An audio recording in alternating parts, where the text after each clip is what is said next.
All right, welcome everybody. Thanks for coming out to see my presentation here. If you don't know, I am Dave, and I have a YouTube channel called Judging for the Win. If you like the content that you're seeing in this presentation, definitely go check it out because there's a lot of videos on there that's got very similar kinds of themes, talking about a lot of the same sorts of topics. So yeah, that's enough plugging my socials for now, and let's get on to Neon Dynasty. So the way this is going to work is I got a bunch of different rules and example questions lined up around the new and returning mechanics. So I'm just going to go through all of the stuff generally in the same order that they went through it in the release notes, but probably in maybe a little bit more detail. So first one would be modified. Now, modified is a brand new word that we've never seen before. There's been stuff that's looked at all three of these different types of things in the past, but never one single word that does all of them together. So I wouldn't really say that it's super innovative, and I don't see a lot of rules questions coming out from it. But at the same time, it is good to know about. So. If you look, it counts any counter that's on it. And that's important because it could be a +1/+1 counter, it could be an ability counter, could even be a -1/-1 counter. And that's kind of unusual because any aura does not count. It has to be a aura that is controlled by the same person that controls the creature for it to count as being modified. So any equipment counts. So if I steal your creature that has an equipment on it, even though I do not also gain control of the equipment, because that's not how it works, I still do have a modified creature because the equipment that is on it still counts as modifying it, even though it does not count as being under my control. So that's kind of weird that the auras, it has to be controlled by the same player, but the equipments, that doesn't have that. I'm sure the reason for that is because you can't normally put equipments that you control on a creature your opponent controls. So there's a lot less chances for that to come up. But hey, if it does come up, you'll know how it works. And then the other kind of weird or maybe confusing thing about modified is that vehicles do not count as modified creatures unless they're animated. Same thing with everything else, of course. If you have any other card type like a manland or some other kind of thing that can become a creature, it has to actually count as a creature if you want it to be modified, because all the modified stuff says non-token modified creature you control, so stuff like that. And any kind of counters means any kind of counters. So loyalty counters would work too if you had a planeswalker, like a Gideon that was animated. Same kind of idea. So, all right, that's modified, and that's really it. It's really just that simple. So, if anybody has any questions about anything, or if you think I'm going too fast or too slow, definitely put some comments in the Discord. I will be modifying the Discord in there. How are vehicles modified? If you put an equipment on a vehicle, or if you put a +1/+1 counter on a vehicle. The +1/+1 counter is especially good because those don't go away if the vehicle stops being a creature. Equipment and auras might be a different story, and we'll talk about that in the vehicles section. But if you have a +1/+1 counter on a vehicle, then that would also count, and that would stay forever. So okay, next item on the agenda is completed, and there's literally one completed card. I don't really think it needs its own slide. You just got to read the reminder text. It pretty much spells out exactly how the ability works. So that's what I would recommend for completed is read the reminder text. And if you come across this version of that card, then you might have to look it up and read the reminder text. But same basic idea here. Actually, there was one kind of interesting thing that I had come up with regarding completed. And it has to do with our old pal doubling season, and boy oh boy, this card is just the gift that keeps on giving when it comes to rules questions. Just absolutely amazing. So we got a first one in the chat.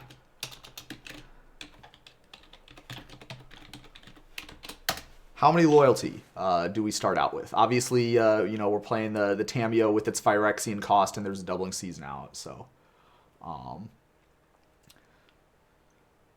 So we've got some 6, we've got some 10s, we've got some 5s, we've got some 3s. 5 or 3, boy. So the interesting thing about this question is that obviously doubling season has a replacement effect, right? So like if the Tamiyo was not cast using complete, if we paid the full sucker price for it, we would be getting 5 loyalty counters, and then the doubling season would double that to 10. And I feel like that's probably like a pretty well-known interaction. I feel like that's probably a pretty well-known interaction, so I'm not going to spend a lot of time talking about that one first. But if you look at the comprehensive rules for completed, it says that if life was paid, then you get 2 fewer loyalty counters, and that the way it's worded in there is worded as a replacement effect. So we'll take a look at the exact wording on it, which is something that I maybe should have put on the slides, but I didn't think about it at the time. So we'll get you a paste of the exact wording using the secret technique that I talked about before. Now, one annoying thing is that when you open the comprehensive rules, it has a formatting thing. So look, it gives you all the line breaks manually. So if it would enter the battlefield with 1 or more loyalty counters on it, and the player who cast it chose to pay life for any part of the cost represented by the Phyrexian mana symbols, it enters the battlefield with that many loyalty counters, -2 for each of those mana symbols. So this does not qualify as a self-replacement effect. A self-replacement effect is a replacement effect that, well, we can also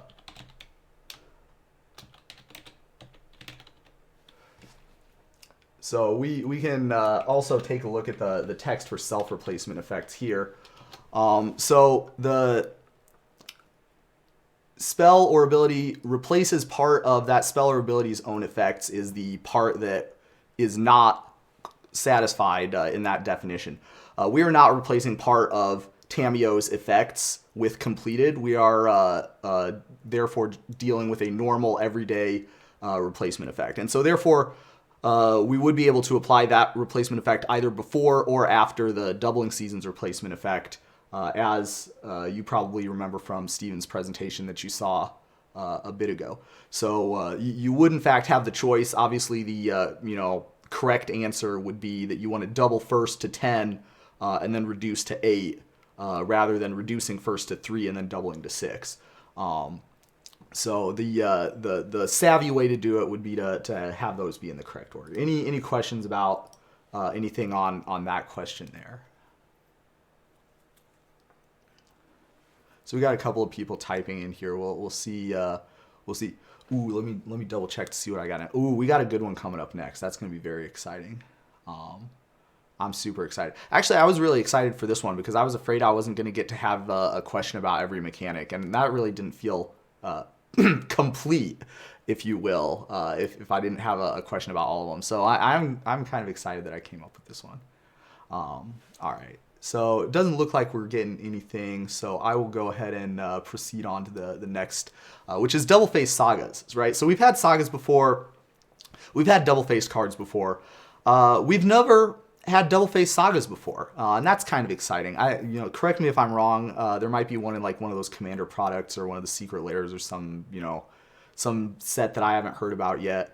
But as far as I know, this is the first time we've had double-faced sagas anyway. So the idea being is it's a normal saga on the front face, and then once they all have the same ability as the Chapter 3, which is to exile it and then return it to the battlefield transformed.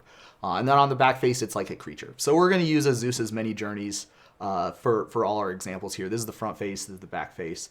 So let's take a look at some of the kind of cool stuff that we could have in here. Now this is really exciting. I just came up with this question today. I had to edit my presentation so I could edit this question in, because when I heard it, actually when I thought of this, I was so excited. I couldn't wait to put it in there.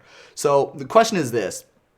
First of all, if anybody can know what the question is beforehand by just looking at the two cards, then super props to you. But the question is this. You're on chapter 3 for Azusa's Many Journeys. Can you counter that with Mirror Shell Crab? And if so, how big of a blowout is that?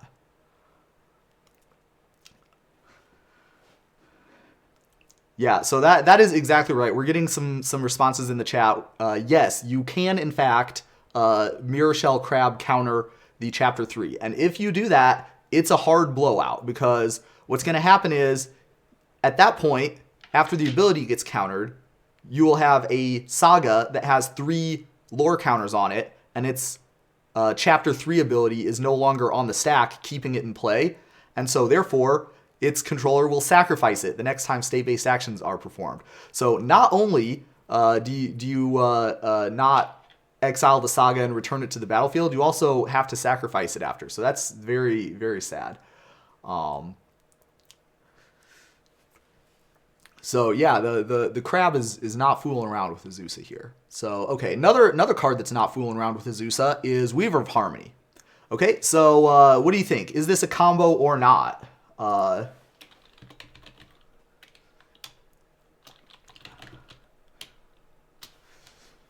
So the idea, of course, being that when you exile this saga and return it to the battlefield transformed under your control, when that triggered ability is on the stack, you would want to use the Weaver of Harmony to copy that triggered ability. And yes, it is a triggered ability, and yes, it does have an enchantment source. So that'd be pretty cool, right? Like, cause we could have like the saga and then like get value from it forever, right? We could, go right back to chapter 1 and reset it. So it turns out, is this possible? That's the question.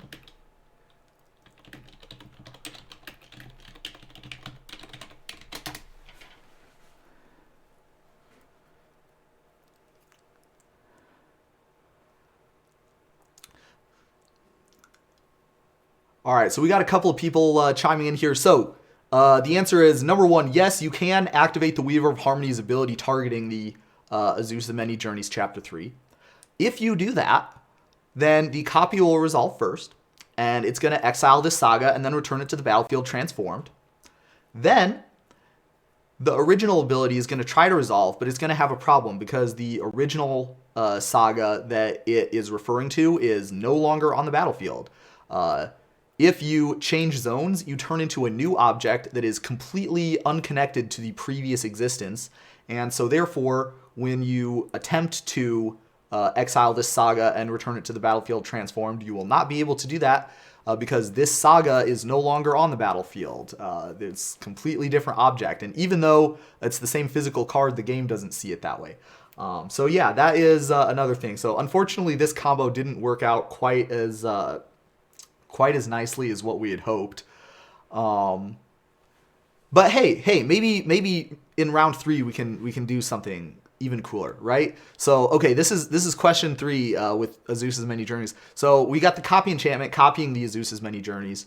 Obviously the chapter 1 and chapter 2 is going to work out great, right? You get an extra land play, you gain 3 life, everything's fine. When we get to chapter 3, what's going to happen? Are we going to get a 3/3 creature? Are we going to get a, exile it and then comes back untransformed because there's no backface on copy enchantment? Well, unfortunately, as someone pointed out there, we got the first part right because we are going to exile it, right? There's no problem with exiling the Azusa's Many Journeys.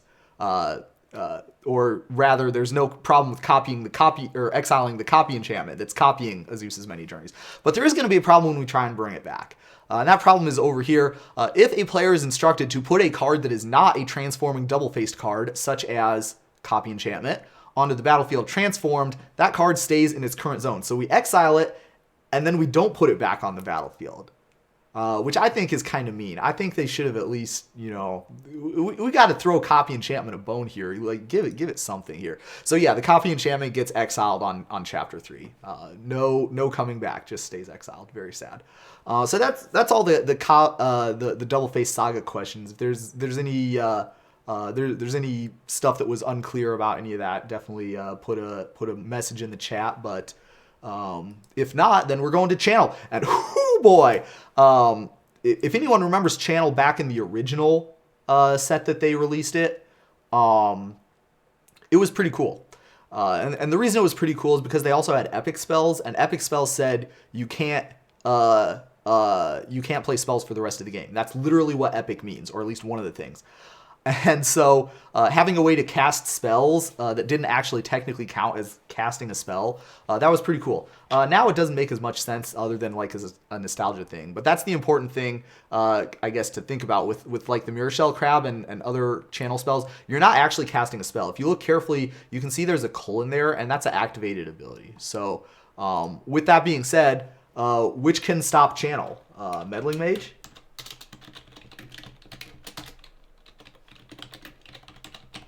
Please react with the thumbs up and thumbs down for which ones can stop channel. I like the voting thing because yeah, stifle can stop all kinds of stuff. So looks like we're pretty uniformly getting the correct answer here, which is that Meddling Mage is not stopping any channeling. Because, again, we're not casting a spell.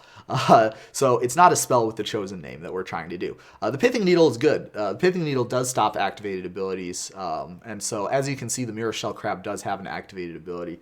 Now, interestingly enough, if you wanted to cast the Mirror Shell Crab, the answer would obviously be the exact opposite. Pithing Needle is going to be unable to stop you from casting it, but Meddling Mage, that's all Meddling Mage does all day long. So that's another kind of interesting one. Yeah, there's lots of cool not meddling enough. Yeah. Does Meddling Kids stop it? Someone put Meddling Kids. So Lynn Vala, if you if somebody posts the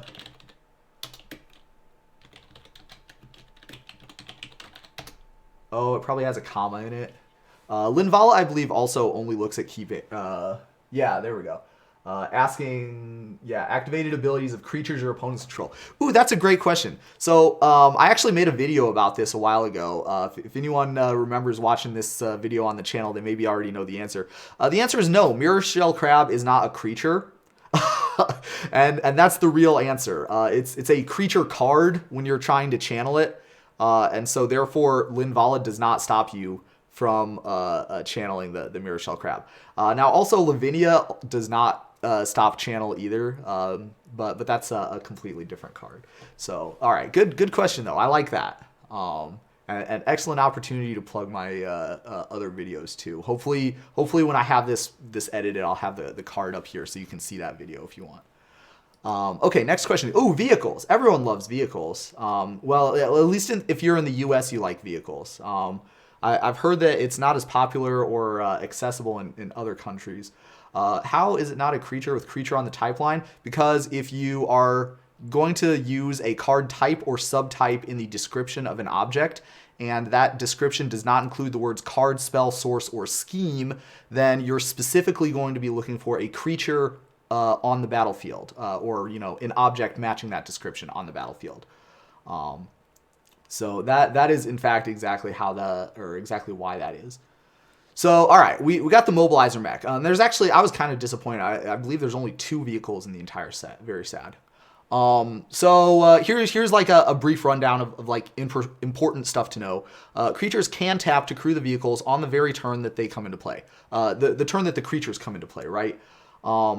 So the problem is that when you look up tap, the tap in the comprehensive rules for crew in the definition, it spells it out just like it does in the reminder text.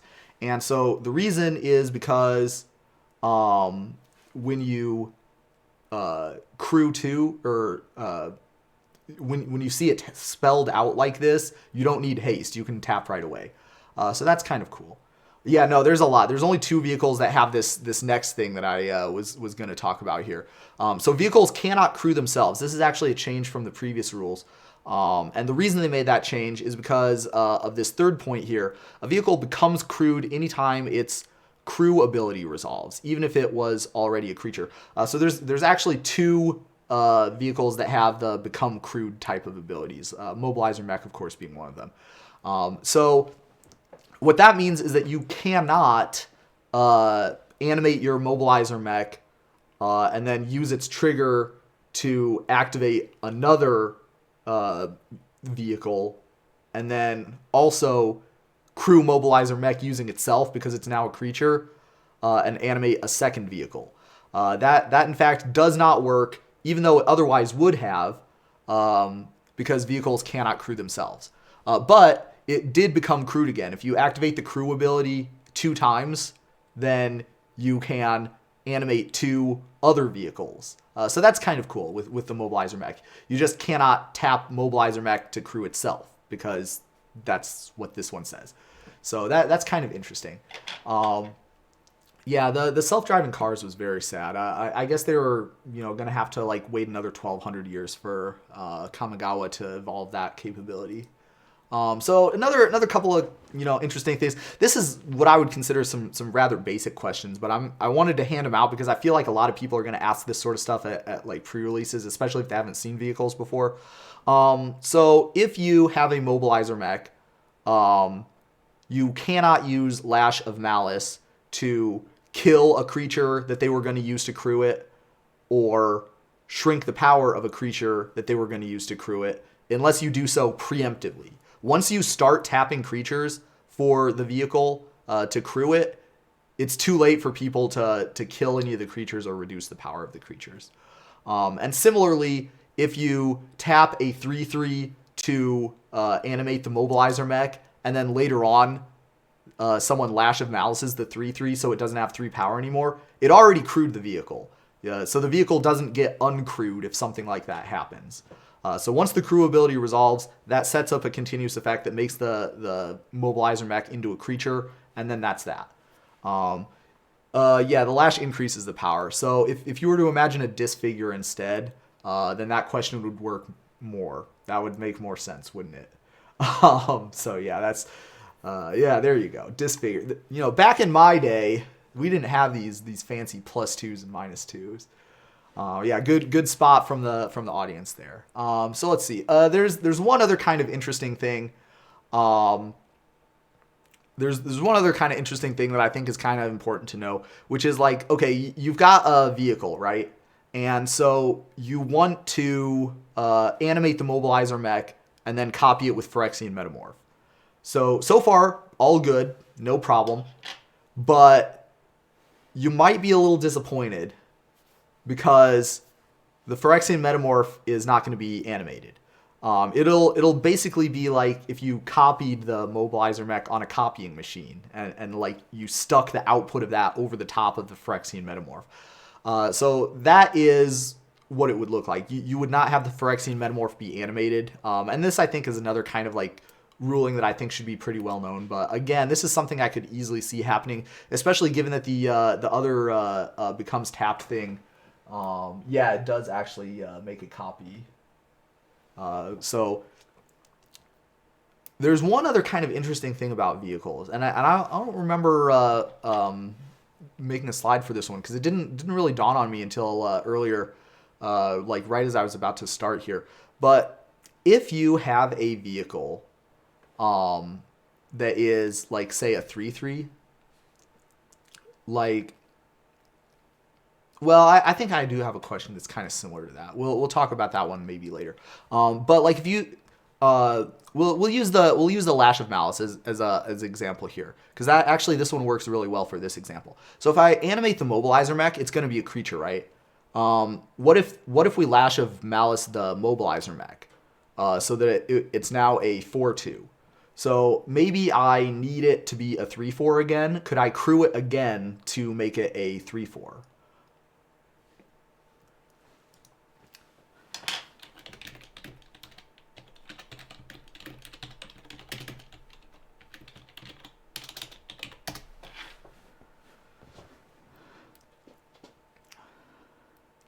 So what does everybody think? Can we recrew to make it a 3/4 again?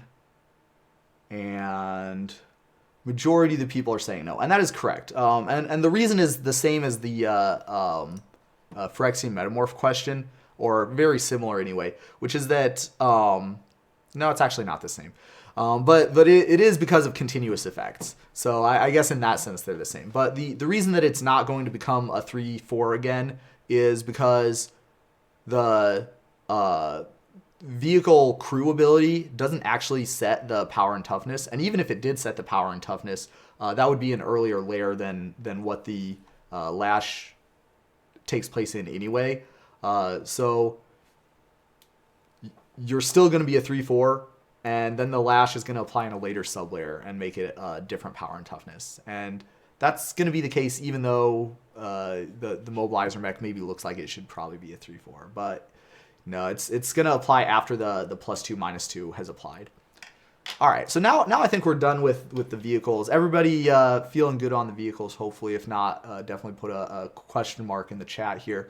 But now we're going to go on to ninjutsu. And I know that the right way to pronounce it is actually something like ninjutsu, I think. But here's the thing. Even though Seki's pronunciation guide really wanted me to learn how to pronounce that word several years ago, unsuccessful. And so now it is ninjutsu, and that is the way that I have always pronounced it. So even if I try to pronounce it right, I'm probably going to mess up anyway. So unfortunate, but hopefully everyone will be able to understand what I'm talking about. So what this means is ninjutsu cost means reveal it from your hand, return an unblocked attacking creature to its owner's hand, put it on the battlefield, tapped and attacking. The ninja put into play this way is attacking the same player or planeswalker as the original creature was. That's the comprehensive rule you can look at. However, this is not true in general. It's a special thing that ninjutsu is kind of special cased to work that way. But that is another thing to keep in mind. You can't like attack someone's planeswalker with a creature and then ninjutsu in a bigger creature and decide that you're attacking them now. So, okay, and then there's some really awesome questions here. I was really excited for some of these questions. So first of all, can you hit for 7? So the idea, of course, being that we're going to attack with the Youthful Knight, and then after it deals its damage, we're going to use the ninjutsu from Dokuchi and bring it in as a 5. So yeah, that in fact does work. If you go back to the thing where I had the ninjutsu ability spelled out, it says return an unblocked attacking creature. So here's the cool thing. Once they say no blocks, it's an unblocked attacking creature until the end of combat. And if you have first strike, then you get a special extra combat damage step just for you where you can deal your combat damage. So if you deal your combat damage with Youthful Knight, it's still an unblocked attacking creature. And so then you would be able to ninjutsu in any ninja, and now it's time for the regular strike combat damage step. And so at that point, the game would say, hey, look, we've got another creature and it's got regular strike. It's perfectly fine. Can you ninjutsu before blockers? No, because it has to be an unblocked attacking creature. Unblocked means that someone had an opportunity to block it and then they didn't. Another kind of interesting thing regarding this question is even if the ninja has first strike, if you were to do this same play, the ninja would still have an opportunity to deal its combat damage during the normal strike combat damage step, or if it has double strike. But like first strike is obviously like the interesting version of this question, because if the ninja has first strike and it has not dealt combat damage in the first strike combat damage step, then the game will say, hey, I see this creature has first strike and it didn't deal any combat damage yet this turn. So it gets put in there even though it has first strike. So that's kind of an interesting thing. That doesn't come up very often, but I really hope it comes up a lot in this set. Unfortunately, they did not have any ninjas with first strike. I wonder why. But that's how it would work if you had like a whatever the enchantment that gives them all first strike is. Yeah, you can't use first strike. Yeah, you can't grant first strike to defensively fog an attacker. Very, very true. Oh, there is a ninja with double strike, but double strike is obvious, right? Like the answer is obvious. You would definitely get to deal combat damage in the second strike step with double strike, right? So not as cool. Okay, V-click. Ooh, wow, this is so cool. Okay. So the question here is obviously like I have like my grizzly bears that's coming through and it's unblocked, and then my opponent's like, okay, time to windmill slam this Dakuchi and deal 5 damage instead of 2. And the question is,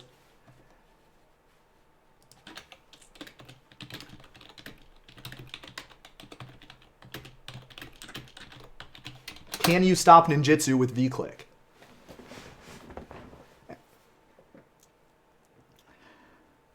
And as we are seeing, there's a lot of yeses, and boy, oh boy, I hope this one happens. Please reprint V-click in the next set, Wizards. Come on. So if you're not following what's going on here, what's happening is I attack with the grizzly bears, and then the ninjutsu ability goes on the stack, right? Because it goes on the stack,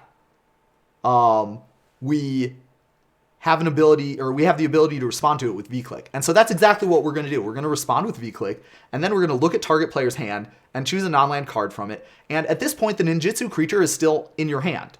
Actually, the creature you returned to your hand is in your hand too. But the ninja is still in your hand at the time when this triggered ability is on the stack. So therefore, we would be able to use the V-click to take that ninja out of your hand and put it on bottom of your library, at which point you would not be able to put this card onto the battlefield tapped and attacking. So a couple of interesting questions. Could you activate the ninjutsu in response? Yes, you could activate ninjutsu again in response to the V-click, but then you would be paying the ninjutsu cost twice, and you'd have to return a second unblocked attacking creature, which is, you know, a little bit less good. The other kind of interesting thing is if you have 2 Dakuchis in your hand, how does that work? Would your opponent be able to like V-click one of them away and then you put the other one into play? And the answer is, if the V-click player is smart, that's not going to happen. Because when you activate a activated ability from a hidden zone, such as ninjutsu, what you have to do is you have to reveal the card that you're activating the ability of. And so even if you have 2 Dakuchis in your hand, you will have to reveal the one of them that you are activating. So if your opponent V-clicks away the one of them that you are activating, then you would not be able to put that one into play. And so you would not be able to put the second one into play also to piggyback that.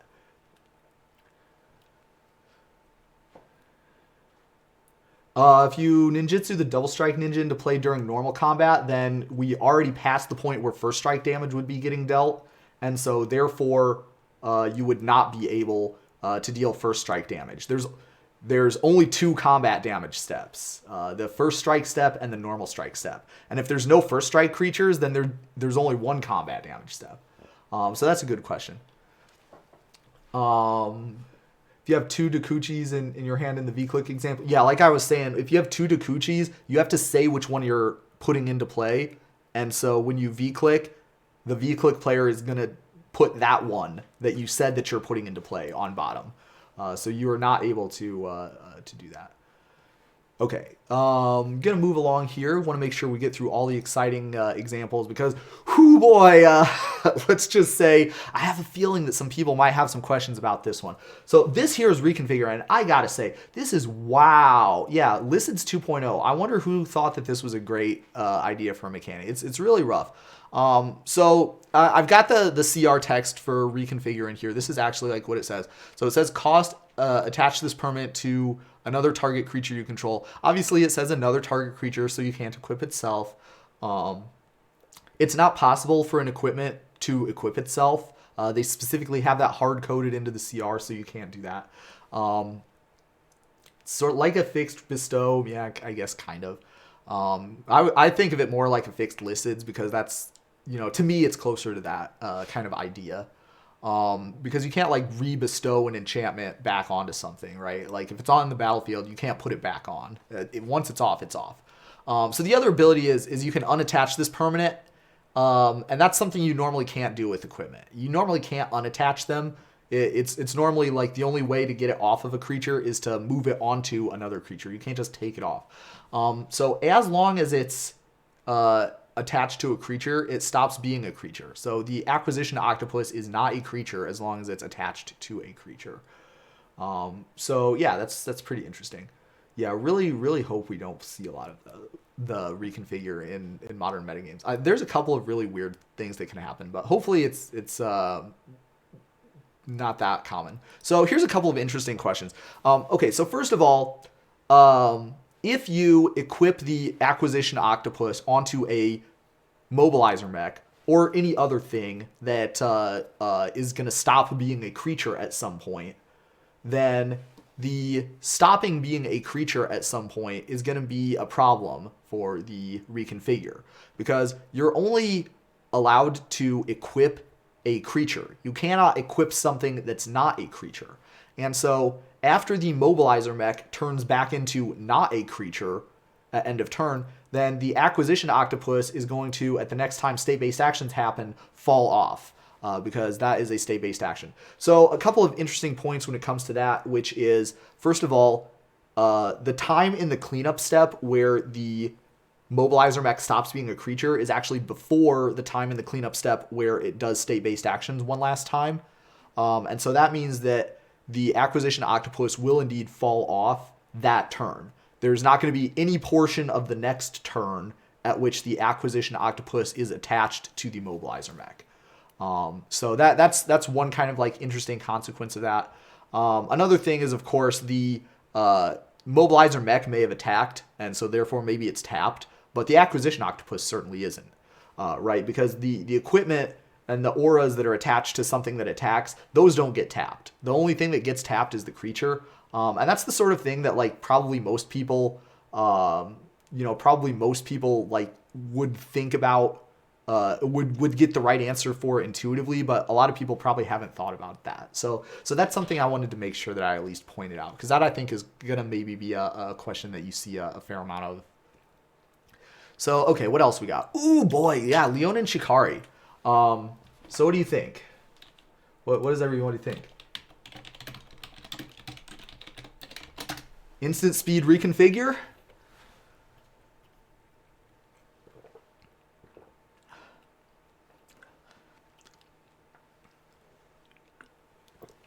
So we've got several nopes and some yeps. The answer is we are not able to activate the Acquisition Octopus at instant speed. And the reason is because it is not a equip ability. And this is kind of weird because, well, if you go based on like historical precedent, a lot of the time when you have a keyword ability and they release another keyword ability that's similar to it, like for example, Morph and Megamorph, Megamorph is a morph ability, and so it will interact appropriately with morphs. On the other hand, I guess we decided that Reconfigure is not an equip ability, and so therefore the Acquisition Octopus will not be able to reconfigure at instant speed. Unfortunate. So that's one of those questions that I think, the only real way to know this would be to look up in the CR and then notice that it doesn't specifically say that Reconfigure is an equip ability. Because all the other ones, like for example, Megamorph being a morph ability, or I think there was another example of that I can't think of right off the top of my head. That is in fact a way that you can do that. So Pure Steel Paladin, if you look at Pure Steel Paladin, it says that your equipment gets equip 0. And so therefore Acquisition Octopus is still certainly an equipment, and so therefore it would get equip 0. It just wouldn't get reconfigure 0. So that's another kind of interesting like variant on this question. So okay, let's see. Shrines, of course, we had to talk about shrines, right? Like, who wouldn't? So obviously the extra the question is, I'm not even going to put it in the chat because hopefully we're of course. So we've already got the spoilers coming in red hot for the question. I didn't even have to ask what the question was. So this is kind of weird because like Shrine is not a creature type. There's no way that you could know that unless you went in the CR and you looked. There's actually a rule that says what all the creature types are. And so if you read through that rule, you will find that in fact Shrine is not one of those creature types. Shrine is an enchantment type. And so therefore, yeah, the Go Shintai is not getting extra value off of your Mistwalker. Sorry for him. That does mean that this cycle of creatures has the rather unusual distinction that they have no creature types. So that's kind of unusual, and I think that's another thing that's really driving a lot of this misconception. It's very rare to have a creature that has no creature types, and so when we see like a cycle of these that has some type of a type, obviously, surely that would mean that it would. But yeah, we could not fit a creature type on the type line. I'm sure that's what the reason for it was. I would have at least, when they finally print Changeling, but for enchantment types, then we're really gonna, have something going on here. Probably not, but maybe if we, I think you meant Nameless Race there. Nameless Race is the one that has no creature types, and they had to errata it to not have any creature types also. Okay, so yeah, that's Shrines. So now we're into the bonus round. Only a few minutes left here, so I picked out some of my very, very favorite extra bonus questions to put in here. So yeah, what do we think? We get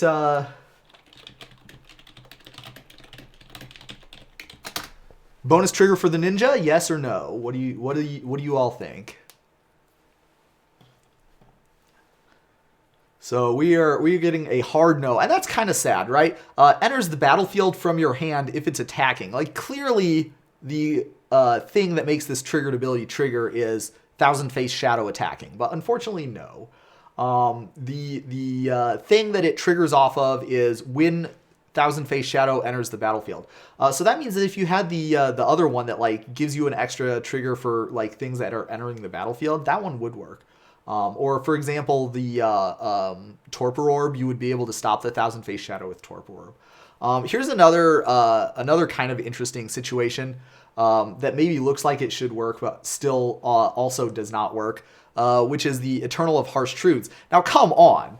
Whenever it attacks and and isn't blocked, surely. But again, if you think about this very carefully, what's actually happening is the creature attacking did not cause the triggered ability to trigger. The creature attacking and not getting blocked caused the triggered ability to trigger. So that's another harsh truth, if you will, regarding this example here. So surely the Moonfolk Puzzle Master. Come on, people. Come on. But again, we have the same sort of problem. The thing that is causing the triggered ability to trigger is not a creature you control attacking. Yes, the creature you control attacking included in that process Moonfolk Puzzle Master becoming tapped. However, the thing that caused the triggered ability to trigger was Moonfolk Puzzle Master becoming tapped, not Moonfolk Puzzle Master attacking. And so, no bueno. No extra trigger for Moonfolk Puzzle Master either. So that's very sad. Everybody feeling very sad about that one. The Ishin is not doing as much work as what we were hoping you would be able to. And so we got one more. Oh man, I could barely believe this question so we're gonna play the Iganjo Uprising for X's however many, but we got the Chatterfang, and so if one or more tokens would be created under your control, those tokens plus that many 1/1 squirrel tokens is created instead. So obviously the Iganjo Uprising is still going to make the same number of 2/2 white samurai creature tokens with vigilance, right? So that's pretty uncontroversial, hopefully. Question 1.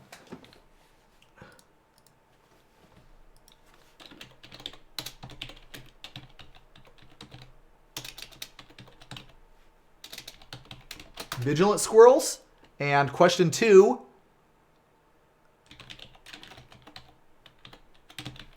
Menace squirrels.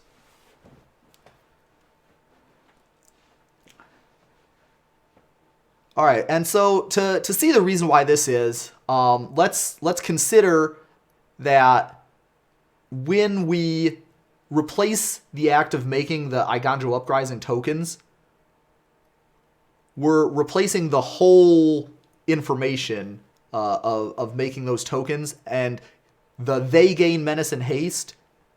That refers to all the tokens that were made when we created X22 White Samurai da-da-das. So because we didn't just make those samurais, we also made the squirrels. They gain menace and haste is going to apply to the squirrels also. Now, the reason we do not have vigilance is because Eiganjo Uprising is not saying create X22 White Samurais. They gain vigilance, menace, and haste. The samurais have vigilance, but the squirrels do not. I am going to make a full video regarding this interaction for my YouTube channel. So if you'd like a fuller explanation that has like CR citations attached to it, this is something to look forward to. So, but that is all of the questions that I had prepared for tonight. So if there are any other questions that people would like to put in the chat, we can use this last like 4-ish minutes worth of putting, you know. So we had a couple of people talking about Sigarda's Aid plus Reconfigure. So let's have a lookerino at what the Sigarda's Aid says, so I can see here. So you can cast aura and equipment spells as though they had flash. So that part still works exactly the same as it normally would, because Octopus whatever is a equipment spell when you're trying to cast it. See, it says right on the card it's an equipment, so we're good. Whenever an equipment enters the battlefield under your control, you may attach it to target creature you control. Hey, you know what? It's an equipment. It entered the battlefield under your control. You can attach it to target creature you control. So a couple of interesting things about that, though, which is, first of all, anytime you attach an equipment with Reconfigure to a creature, it causes that equipment to stop being a creature. So anytime that you attach it, even if you're attaching it using the Sigarda's Aid, it will stop being a creature. So therefore, you will be able to attach the Acquisition Octopus to something with the Sigarda's Aid. And when you do that, it will stop being a creature for this reason here.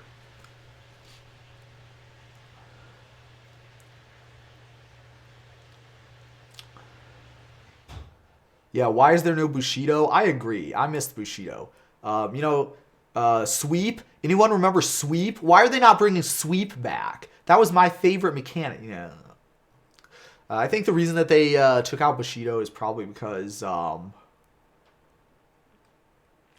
don't know. Maybe Samurai lost the Samurai code during the 1200 years. Could be. Ninjutsu in regular strike during first strike step. So if you ninjutsu in during the first strike damage step, a regular strike ninja, then it's not going to deal any damage during the first strike step, because why would it? And it will deal its damage during the normal strike. Rip Arcane, yeah, I miss Arcane too. Some of my favorite. Yeah, Horsemanship Bushido set combo. Okay, I like that one.